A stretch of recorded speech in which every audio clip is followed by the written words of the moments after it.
Vijana woza. Vijana ngwekse. Asante sana.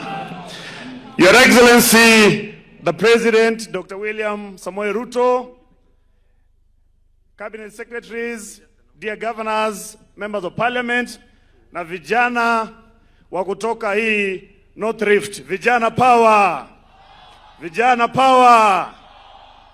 Mimi naitwa Fikirini Jacobs.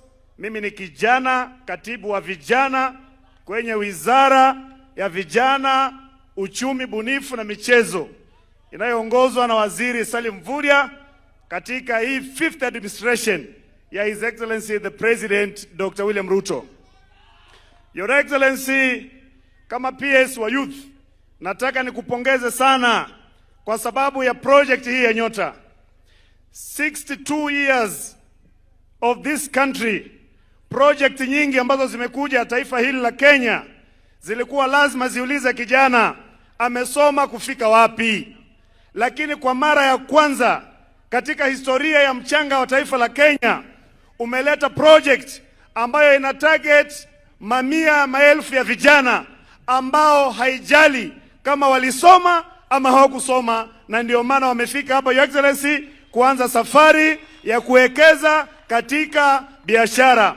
Your Excellency, katika ruwaza yako ya kutoa taifa la Kenya kwenye daraja la 3 mpaka daraja la 1, vijana hawa wako na mchango mkubwa sana. Kwa hivyo kuleta mradi huu wa Nyota kushikilia vijana, Your Excellency, it is a direct investment into the vision of taking Kenya from a third world into a first world country. Lakini mimi nataka nikimaliza niombe vijana wenzangu, wajua kuna haki na jukumu. There is a right and responsibility. His Excellency the President ametupanga na mradi wa Nyota.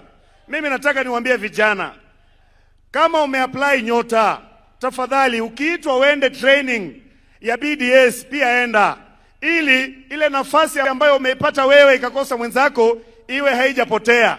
Ndio at least we have the target. Mheshimiwa Rais mara ya kwanza alituambia we want 70 youth in every ward.